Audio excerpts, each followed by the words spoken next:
हे सांगमाने good morning पुणी गोटे नुआ सकाल को आपण समस्त को स्वागत आ मो यूट्यूब चैनल को जाना अच्छी सिंपली मीनू साहू आज गोटे जिनस मत नुआ मिली माने बहुत वर्ष पर मत मिलला लगभग हो 10 वर्ष पर मिली मत ओह मु तुमको कहूँ कि आगु मो माइक नहीं आसे कहीं मत लगुच मो साउंड बहुत स्लो शुभुची एक सेकेंड एटा हूँ मो माइक जोटा मुझे कही मत माइक आवश्यकता पड़ो कहीं मो वॉइस एत क्लीयर शुभुनी माने स्लो शुभुची किंतु मु जोटा देखी कहती से माइक नुहे एटा हूँ से बुक जोटा कि मु 10 वर्ष तले मु पढ़ी थी आपको मु कौट रखी मु पाऊनी आज जेहेतु संडे तो मु कौन ना टे घर द्वार टे सफा सुतरा चलता तो मु ए बुकटा को पाइली आ पाई मत एत खुशी लगा कहीं खोजुली मत मिल ना ए बुक रो जहाँ जहाँ लिखाई सब मुझे पढ़ी देती जिते मुझे फास्ट टाइम ए बुक को पढ़ी मु 2 दिन पढ़ी सारी मैंने एतकी इमोशन स्टोरी अच्छी आईटा को लिखी राइटर रविंद्र सिंह जोटा कि मु जो जगार रोचे से जगार रोते रविंद्र सिंह एबे आई थिंक सेटल होती चंडीगढ़ तो कहवा गले स्मॉल होम टाउन बुल्लारे रविंद्र सिंह थिले जोटा कि मु एबे वर्तमान अच्छी आउ रहिला कॉलोनी होची गुरुद्वार कॉलोनी रोते आमर जस्ट आग कॉलोनी रे देन कहबार कारण एटा कि ए बुक रे जहाँ लिखाई गर्लफ्रेंड विषय रे लिखाई प्रॉपर्ली से गर्लफ्रेंड को एंगेजमेंट दिन हरई देथिले से दिन तो मुझे कहीपरि जो दिन एंगेजमेंट हबार थिला 2-3 सप्ताह पर एंगेजमेंट हो पारानी 2-3 सप्ताह पर से गर्लफ्रेंड को सबुदिन हरई देथिले आ से दुखरे ए बुक टी को लिखाई कि यहाँ हूँ तार सेकेंड बुक आर फास्ट बुकटा हूँ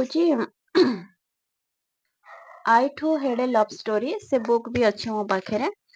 मु स्टार्टिंग पॉइंट और एंडिंग पॉइंट मु कहि दोची कि वीडियो बहुत लंबा हो पूरा फुल स्टोरी मु गोटे ब्लॉग रे कहि परिबिनी तो वीडियो पूरा लंबा हो मु चाहूनी लंबा करे जिते पारिबी शॉर्टकट रे मु कहबा को चेष्टा करूची तो ए स्टोरी रो फर्स्ट स्टार्टिंग पॉइंट हैला 2007 रे जोटा कि राइटर रविंद्र सिंह को हेइथिला 26 वर्ष सेते बेले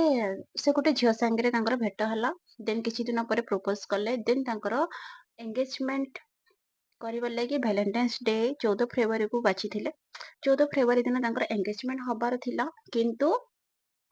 9 फेब्रुआरी दिन गर्लफ्रेंड ऑफिस रु घर को आसथिले कार रे और सडनली रास्ता रे ट्रक एक्सीडेंट रे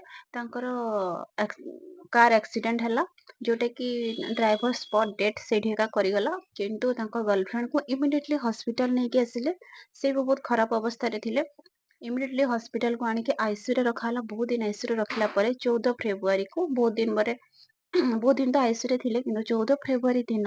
राइटर रविंद्र सिंह से एंगेजमेंट रिंग को धरिकिना बाहर आईसीयू रो गेट बाहर छिड़ा होइथिले जोरे खास गर्लफ्रेंड होश जदि आसीजिवो एटलिस्ट फिंगर रे रिंग पिंधे कि से दिनटा वेस्ट करने को से चाहू नथिले किंतु भाग्यवशतः होश भी आसलानी और तार 2-3 सप्ताह पर डेथ हो गला जोटा कि doctor Ashik कहीदेले C is no मोर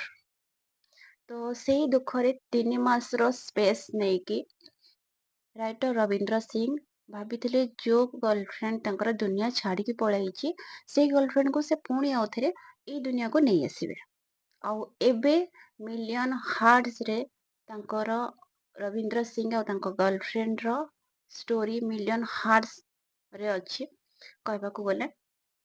तो कहबार कारण एतिकी ए बुक रो एंडिंग टा हैप्पी एंडिंग नथिला बहुत ही सैड एंडिंग थिला मु जेते बेले पढ़ी ए बुक टा तो मु पूरा कांदी पकेइथिली किना बहुत इमोशन अछि ए भितरे this is the true love story आजिकल लव स्टोरी तो न कहबाटा ही बोल आज या धरवे काली धरवे परदिन क्या धरवे देन लास्ट कहीदेवे आम घर लोक राजी ना सरीगला